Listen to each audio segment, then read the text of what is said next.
अब लेकिन यहां पर देखेंगे स्थगन रिक्त होना, किसी का स्थान रिक्त है, आर्टिकल वैकेंसी का रिक्त होना। सो कोई आदमी 60 दिन तक नहीं आएगा। अगर हाउस का कोई मेंबर है वो लगातार 60 दिन तक एब्सेंट रहेगा। 60 वर्किंग डेज, 50 कैसे डेज, यानी 60 कार्य दिवस। कैसे दिवस? अगर 60 कार्य दिवस कोई एब्सेंट रहेगा, कोई नहीं आएगा, 60 वर्किंग डेज कोई नहीं आएगा, एब्सेंट रहेगा, तो आप कह सकते हैं उसका क्या है, काम तमाम, काम तमाम। और या वो किसी 2 सदनों का सदस्य बन गया तो उसे एक से अपने सदस्यता को त्याग पत्र देना पड़ेगा। 191 कहता है सदस्यों की अयोग्यता, डिस्क्वालिफिकेशन ऑफ मेंबर्स। सपोज कोई आदमी पागल है, दिवालिया है, उसके अकॉर्डिंग है ये, ठीक है। डिसीजन ऑफ गवर्नर, विनिश्चय कौन करेगा? सदस्यों की अयोग्यता का विनिश्चय कौन करेगा? और संसद में कौन करता है? राष्ट्रपति। और यहां कौन करता है? यहां कौन करता है? यहां गवर्नर करता है और राष्ट्रपति करता है। बिना शपथ के कोई आदमी अगर एंट्री कर जाएगा तो लोकसभा की तरह यहां पर क्या देना पड़ेगा? फाइन। क्या देना पड़ेगा? क्या देना पड़ेगा? बिना शपथ के कोई एंट्री करेगा तो फाइन का प्रावधान है, उसके लिए क्या देना पड़ता है? फाइन। कितने रुपए का फाइन है? ऑनलाइन वाले कमेंट करके बताएं कितने % का फाइन है।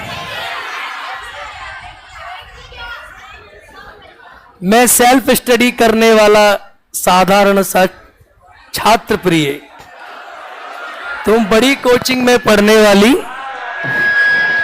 बड़ी क्वीन प्रिय। ऐसा नहीं है, आया पढ़ ले सही से। अब विधायक का विशेष अधिकार, किसका विशेष अधिकार? विधायक का नहीं, मतलब जो लेजिस्लेटिव हुए, जैसे संसद के सदस्यों का कौन से आर्टिकल में था? 100 और विधायक का 100 संसद 105, विधायक का 100 वेतन भत्ते। अगर बात करें कि इनके जो वेतन भत्ते होंगे, अलाउंसेस दिए जाएंगे, उसके बारे में लॉ बनाएगा विधानमंडल। कौन बनाएगा? तो राज्य विधानमंडल के सदस्यों के वेतन के बारे में कानून बनाने की शक्ति किसमें निहित है? राज्य विधानमंडल। राज्य विधानमंडल। स्मूथ चल रहा है, स्मूथ। 196 कहता है विधेयक का प्रस्तावित करना, बिल प्रपोज, यानी कोई विधेयक जो आता है, साधारण विधेयक, जैसे वहां आपने पढ़ा आर्टिकल, कोई विधेयक जो आता है साधारण विधेयक है तो किसी भी सदन में पेश हो सकता है। अरे हाँ या ना? विधेयक का सदन में पेश होना यह आपको समझना है, बहुत बेसिक है, बहुत इंपॉर्टेंट आर्टिकल नहीं है। धन विधेयक से विधेयकों पर विधान परिषद की शक्तियों पर रोक। देखो एक बात समझो, विधान परिषद के पास आपने वहां पढ़ा और यहां पढ़ा, वहां राज्यसभा किसी धन विधेयक को सिर्फ 14 दिन तक रोक के रख सकती है, यहां विधान परिषद 3 महीना। कितना समय? कितना समय? कितना समय?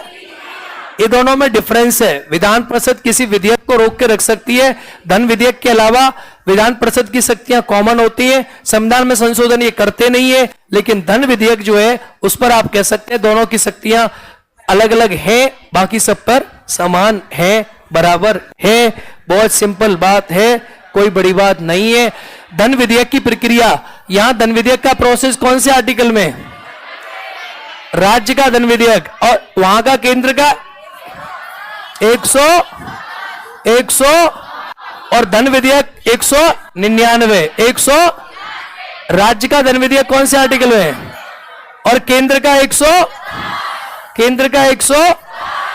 धन विधेयक, राज्य का 199 और केंद्र का 110। बहुत बढ़िया मेरे प्यारे विद्यार्थियों। आर्टिकल 200 विधेयकों पर अनुमति, वहां 111 में देता है राष्ट्रपति, और ये कौन से में देता है? राज्यपाल। कौन से में देता है? राज्यपाल किसी विधेयक पर अनुमति हां कर सकता है, ना कर सकता है, या राष्ट्रपति के लिए आरक्षित। मैंने एक बात आपको बार बार पढ़ाई थी, बहुत सारे बच्चों गलतफहमी होती है 201 से, गलतफहमी नहीं करनी। याद रखना है कि किसी भी विधेयक को राष्ट्रपति के लिए राज्यपाल आरक्षित करता है, तो आरक्षित करने का जो आर्टिकल है वो आर्टिकल है अनुच्छेद 200। अनुच्छेद कौन सा है? रिजर्व करता है, तो आर्टिकल कौन सा है? 200।